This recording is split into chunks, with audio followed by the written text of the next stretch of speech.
तो स्टूडेंट्स, आज हम नेक्स्ट टॉपिक डिस्कस करते हैं रिलेशन। सबसे पहली बात आती है रिलेशन क्या होता है। तो उसके लिए हम एक उदाहरण लेते हैं। सपोज ए और बी दो सेट हैं। ए के एलिमेंट है 2 4 3, बी के एलिमेंट है 1 3। देन इनका कार्टेशियन प्रोडक्ट होता है, वो आप पिछले टॉपिक में पढ़ चुके हैं। 2 1 2 3 4 1 4 3 3 3 3 1। इस तरह से ये ए और बी का कार्टेशियन प्रोडक्ट हो गया। अब कंसीडर फॉलोइंग कंडीशंस, मतलब आप निम्न स्थितियों को ध्यान से देखें। पहला है, हमने एक कंडीशन लिखी है R1 equal to A, B such that A B के बराबर है। A का एलिमेंट है, B का एलिमेंट है। दूसरा R2 equal to A, B such that, मतलब वो A और B कैसे हैं। सच दैट का मतलब है A और B कैसे हैं। A divides B, A belongs to A and B belongs to B। इसी प्रकार तीसरी कंडीशन हम लिखते हैं A, B सच दैट। तो तीसरी कंडीशन में आपको क्या चाहिए, A, B चाहिए, ऑर्डर पेयर चाहिए। उस ऑर्डर पेयर के लिए क्या खास बात होनी चाहिए कि A B से बड़ा हो, A बिलोंग्स टू A और B बिलोंग्स टू B। तो ये तो हुआ हमारे पास में कंडीशन। अब इन कंडीशन के अनुसार हम यहां से एलिमेंट छांटेंगे, क्योंकि इस A क्रॉस B में ये पूरा एक एलिमेंट है, ये पूरा दूसरा एलिमेंट है, ये तीसरा, चौथा, पांचवा, छठा, इस तरह से करके इसमें 6 एलिमेंट है A क्रॉस B में। तो हम इन 6 एलिमेंट में से वो एलिमेंट छांटेंगे जो इन परिस्थितियों के अनुकूल है, इन कंडीशन को सेटिस्फाई करते हैं। जैसे पहला एग्जांपल हम लेते हैं R1। तो R1 के अंदर हम लिखेंगे R1 equal to A, B, मतलब ऐसे ऑर्डर पेयर लिखेंगे जिसमें A B के बराबर हो। तो आप इसमें से वो छांटेंगे, A का अवयव है, B का एलिमेंट है। तो A और B ऐसे छांटेंगे, मतलब A पहला वाला, B दूसरा वाला, इस तरह से छांटेंगे कि A और B दोनों बराबर हों। तो हमें बराबर केवल इस एक केस में मिल रहा है। So this is 3, 3। This is first case A। Now second case B is R2। तो R2 में आप देखते हैं A डिवाइड्स B, मतलब A का अवयव B के अवयव को डिवाइड करे। पहला अवयव A का, दूसरा B का, पहला अवयव दूसरे को डिवाइड करे। तो 2 1 को डिवाइड करता है क्या? नहीं करता, नहीं आएगा। 2 3 को डिवाइड करता है? नहीं करता। 4 1 को डिवाइड करता है? नहीं करता। 4 3 को डिवाइड करता है? नहीं करता। 3 3 को डिवाइड करता है? करता है। और लास्ट वाला है कि 3 1 को डिवाइड करता है क्या? नहीं करता है। तो इस तरह से करके केवल एक अवयव आएगा। तीसरा case low C, R3। A B से बड़ा हो, A पहला अवयव, B दूसरा अवयव। A B से बड़ा हो तो A एक अवयव है, मतलब पहला अवयव दूसरे अवयव से बड़ा हो। तो पहला अवयव 2 1 से बड़ा है, हाँ है, तो पहला केस आ गया। 2 3 से बड़ा नहीं है, 4 1 से बड़ा है, तो ये आ गया। 4 3 से बड़ा है, ये आ गया। और लास्ट में 3 1 से बड़ा है, ये आ गया। तो ये आ गया तीसरा केस, अब मैं इसमें एक चौथा और लेता हूं डी। इसी में a, b such that a divides, b तो हमने ले लिया था, तो b divides a। For all a belongs to a, b belongs to b। तो आप देखते हैं कि इस केस के अनुसार कितने एलिमेंट है, b a को डिवाइड करता है, मतलब 1 2 को डिवाइड करता है, b a को डिवाइड करता है, मतलब दूसरा अवयव पहले को डिवाइड करता है, दूसरा अवयव पहले को डिवाइड करता है, हाँ करता है 2 1। 30 2 को डिवाइड करता है, नहीं करता। 1 4 को डिवाइड करता है, और 3 4 को डिवाइड करता है, नहीं करता। 3 3 को डिवाइड करता है, और 1 3 को डिवाइड करता है। तो इस तरह से करके आपके पास में ये 4 कंडीशंस आ गई। इन 4 कंडीशन को आप देखो कि ये दोनों एलिमेंट आपस में कनेक्टेड हैं, जुड़े हुए हैं, किसी न किसी कंडीशन के अनुसार, किसी न किसी शर्त के अनुसार ये जुड़े हुए हैं दोनों, और इसी जुड़ाव को हम रिलेशन कहते हैं। ए बी से किस तरह जुड़ा हुआ है, इसमें बराबर है। इसमें किस तरह से जुड़ा हुआ है, पहला वाला दूसरे को डिवाइड करता है। इसमें किस तरह से जुड़ा हुआ है, पहले वाला दूसरे वाले से बड़ा है। ये इसमें कैसे जुड़ा हुआ है, b डिवाइड से, मतलब दूसरे वाला पहले वाले को डिवाइड करता है। तो इस तरह से आपस में ये दोनों एलिमेंट जुड़े हुए हैं, मतलब रिलेटेड हैं, और इसी को हम रिलेशन कहते हैं। और उस रिलेशन के अनुसार हमने वो संगत अवयव a क्रॉस b में से छांट के लिख दिए, जो इस शर्त के अनुसार है वो इसमें आ गया, जो इस शर्त के अनुसार है वो इसमें आ गया, जो इस शर्त के अनुसार है वो इसमें आ गया, जो इस शर्त के अनुसार है वो इसमें आ गया। अब देखो, इसको समझने की कोशिश करते हैं हम।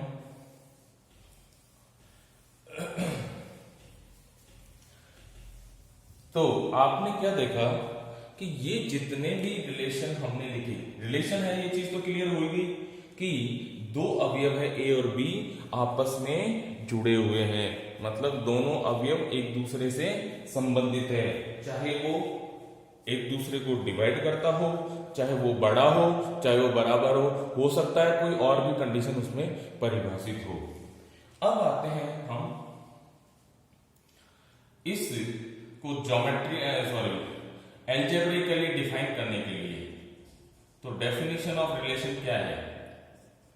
रिलेशन, अगर आप इनको ध्यान से देखें तो ये R1 R2 R3 R4 सबके अवयव इस सेट में हैं। तो आप देखेंगे कि R1 A क्रॉस B का सबसेट है, R2 भी A क्रॉस B का सबसेट है, R3 भी A क्रॉस B का सबसेट है, और R4 भी A क्रॉस B का सबसेट है। तो हम इससे इस निर्णय पर पहुंचते हैं कि relation defined from A to B, set A to set B is a subset of A cross B. That is, relation is subset of A cross B. मतलब रिलेशन A क्रॉस B का subset है। तो ये इसकी basic definition है। अब आता है कि कितने रिलेशन A से B में परिभाषित किए जा सकते हैं। How many relations can be defined from A to B। तो आप यहां पर लिखेंगे number of relations can be defined from A to B। A से B में कितने रिलेशन डिफाइन किए जा सकते हैं। तो आपको पता है कि रिलेशन A क्रॉस B का सबसेट है, तो इसका मतलब जितने A क्रॉस B के सबसेट होंगे उतने ही रिलेशन डिफाइन किए जा सकते हैं। तो आप कहेंगे कि is equal to number of subsets of A cross B। मतलब जितने रिलेशन डिफाइन कर सकते हैं वो सब A क्रॉस B के सबसेट होंगे। अब कितने सबसेट हो सकते हैं वो आपने सेट थ्योरी में पढ़ा है कि 2 raise to power cardinal number of the set. तो 2 raise to power n A cross B, and you know इसको हम लिखते हैं n A into n B 2 की पावर में. So in this way you will get total number of relations can be defined from set A to B. तो अब आपने इसमें डिस्कस कर लिया कि रिलेशन की परिभाषा क्या है. Relation is defined from A to B is a subset of A cross B. और इसको इस तरह से डिनोट करेंगे. कितने रिलेशन A से B में डिफाइन किए जा सकते हैं? जितने A क्रॉस B के सबसेट हो सकते हैं. कितने सबसेट हो सकते हैं? 2 raised to power number of elements in A cross B. So in this way we got the definition of relation, and secondly we got how many relations can be defined from A to B. अब आते हैं हम कि relation को define करने के लिए, मतलब व्यक्त करने के लिए क्या क्या सिंबल हो सकते हैं. तो देखिए,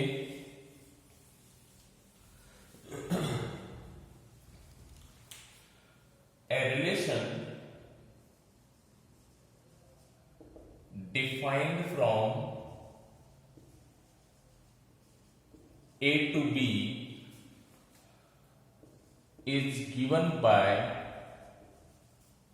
notation like this: x comma y such that x belongs to A and y belongs to B, where x related to y. अगर केवल हम इतना सा लिख देंगे x r equal to x comma y such that x belongs to A and y belongs to b, तो इसके तो सारे एलिमेंट आ जाएंगे. नहीं, लेकिन सारे एलिमेंट तो नहीं आ सकते हमेशा, क्योंकि रिलेशन की अपने अभी डेफिनेशन पढ़ी कि रिलेशन A क्रॉस B का सबसेट है. तो इसका मतलब ये सारे तो नहीं हो सकते, तो कुछ ही हो सकते हैं. कुछ कौन से हो सकते हैं? जो एक्स वाई से रिलेटेड है. तो एक से नोटेशन तो ये हो गया. ये तो हो गया set builder form. Set builder form. और इसी का दूसरा रूप है, उसको ऐसे भी लिख सकते हैं: x related to y if and only if x related to y if and only if x related to y. वो रिलेशन कुछ भी हो सकता है. यहां पर रिलेशन कुछ भी हो सकता है. For all x belongs to A, y belongs to B. दूसरा नोटेशन ये है, रिलेशन ऐसे भी रिप्रेजेंट करते हैं, ऐसे भी रिप्रेजेंट करते हैं, और ऐसे भी रिप्रेजेंट करते हैं: x y belongs to R such that x related to y. अब रिलेटेड टू y में वही जो रिलेशन होगा वो यहां पर आ जाएगा: for all x belongs to A and y belongs to B. वो सारे x और y इसमें आएंगे जिनमें ये रिलेशन होगा. तो रिलेशन को इनमें से किसी भी नोटेशन से लिखा जा सकता है. इसमें किसी को कोई कंफ्यूजन नहीं होना चाहिए कि ऐसा मिल जाए तो आपको अलग नहीं समझना, वो भी यही है. अगर ये मिल जाए तो भी यही है, ये मिल जाए तो भी यही है. तो मतलब आपको क्लियर होना चाहिए. और ये हमने एग्जाम्पल में लिखा भी था. इसका एक और उदाहरण लेते हैं. जैसे हमारे पास दो सेट हैं. एक है 1 2 3, दूसरा सेट है 2 5. Then a relation defined as अब इसमें हम पहला केस ले रहे हैं, मतलब पहला क्वेश्चन ले रहे हैं. x रिलेटेड टू y, ये रिलेशन का नाम है. अब हम एक से ज्यादा रिलेशन लेना चाहते हैं तो उसको अगर r ही लिख देंगे तो हमें कंफ्यूजन हो सकता है, इसलिए हमने r1 और r2 लिया है. अब x related to y, x किस तरह से रिलेटेड है?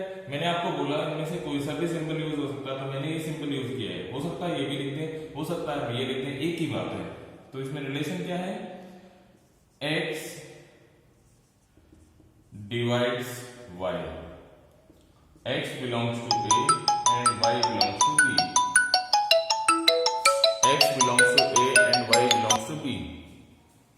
So in this way you see that x divides y. x, तो मैं आपको यहां कह रहा था x रिलेटेड टू y, तो वो रिलेटेड यहां पर डिवाइड्स आ गया. ऐसे ही यहां पर आ जाता है x इज ग्रेटर देन और इक्वल टू y। तो यहां पर जो मैंने आपको बोला था पहले कि x रिलेटेड टू y, जहां भी लिखा था हमने पहले, तो उन सब का मतलब यही है कि ये रिलेशन क्या है। तो अकॉर्डिंग टू सिचुएशन वो चीज लिखी जाएगी। I think it is clear, इसमें किसी को डाउट नहीं होना चाहिए और इसको समझने की कोशिश करें। तो ये इनमें रिलेशन है। अब देखिए इनको, ये तो हाँ लिखा हुआ है रूल फॉर्म में। अब आपसे कहा जाता है right these relations, write these relations in listing form, और दूसरा नाम आपको मालूम है रोस्टर फॉर्म। बोला कि आप इनको रोस्टर फॉर्म में लिखिए। तो देखिए कैसे लिखते हैं रोस्टर फॉर्म में।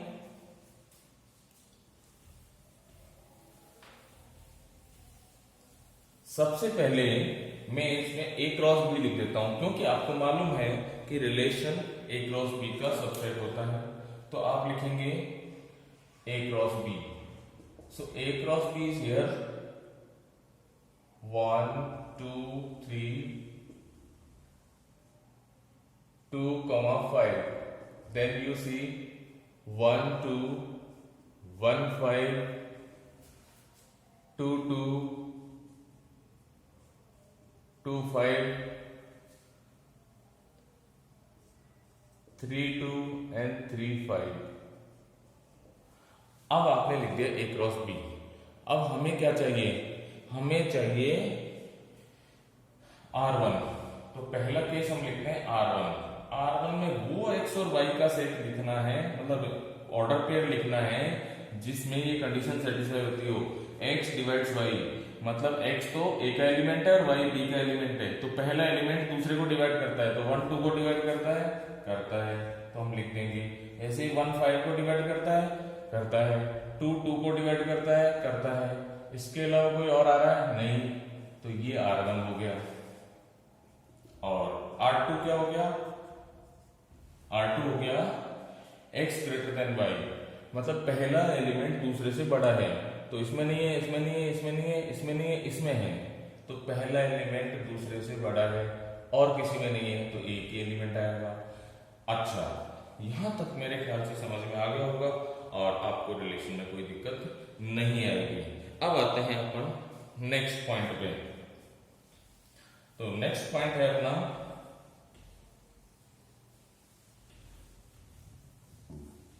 Domain and range. Domain and range क्या होता है?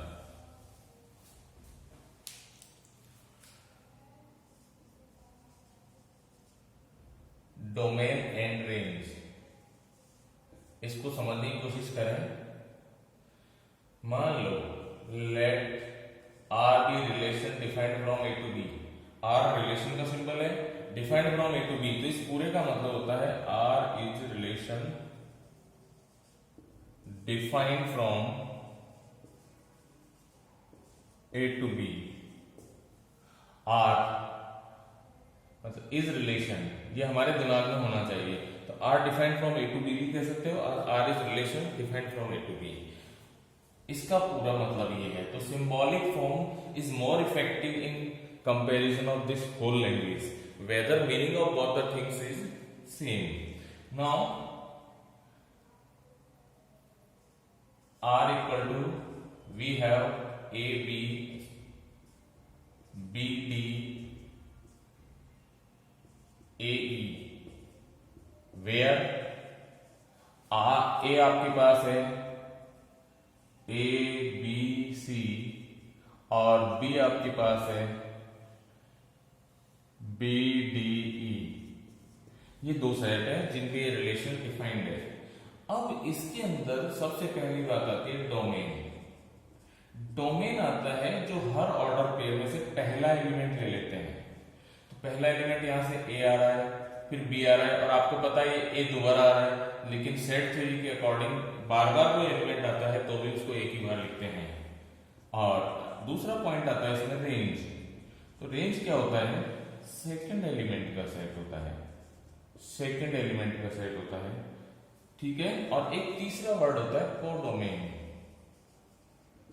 कोडोमेन आपको फाइंड आउट करने की जरूरत नहीं है, ये सेकंड सेट खुद ही होता है, ये हमेशा होता है। और इसमें आप ये भी देख रहे होंगे कि रेंज और कोडोमेन सेम भी हो सकते हैं और अलग भी हो सकते हैं, लेकिन हमेशा ध्यान रखना कि range is subset of codomain, may be proper और इम्प्रॉपर। तो देखिए इसको हम एरो डायग्राम से लिखते हैं। तो ये एक सेट है, दूसरा सेट ये है, इसके एलिमेंट है ए बी सी, इसके एलिमेंट है बी डी ई।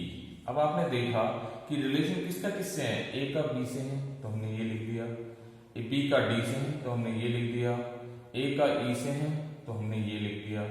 इस तरह से करके ये रिलेशन हो गया। तो ये एरो डायग्राम हो गया, एरो डायग्राम। और ये वाला रोस्टर फॉर्म दे रखा है, ये तो रिलेशन के लिए होगा। और इसका डोमेन बोले तो डोमेन वो एलिमेंट है फर्स्ट सेट के जो किसी ने किसी से सेकंड एलिमेंट सेट के एलिमेंट से रिलेटेड है, और रेंज वो है जो रिलेटेड एलिमेंट्स है। अब इसमें मान लो एक एलिमेंट एक्स्ट्रा होता तो वो रेंज में नहीं आता, लेकिन कोडोमेन में वो पूरा आता। और इसी तरह से रेंज कोडोमेन का सबसेट होता है। हो सकता है वो बराबर भी हो, लेकिन इस तरह से करके एक रिलेशन होता है और ये इसका डोमेन रेंज होता है। इसके बाद में एक पॉइंट और है छोटा सा, वो है एग्जांपल, जो इस चीज को क्लियर करेगा कि रिलेशन लिखते कैसे हैं इसके आधार पर। तो एक उदाहरण लेते हैं अपन, जैसे late A be any set having elements 1, 2, 3, 4 up to 20 and a relation are defined from A to A such that R equal to x, y। कैसा रिलेशन है, x, y, such that 5x minus y equal to 0 for all x y belongs to A। मतलब इसमें देखा आपने definition में हमने पढ़ा था कि A और B अलग अलग सेट थे, लेकिन वो कोई जरूरी नहीं है कि दोनों सेट अलग अलग भी हो, सेम भी हो सकता है। तो इस तरह से करके हम देखते हैं कि रिलेशन के दोनों एलिमेंट एक सेट से भी हो सकते हैं। Write R in roster form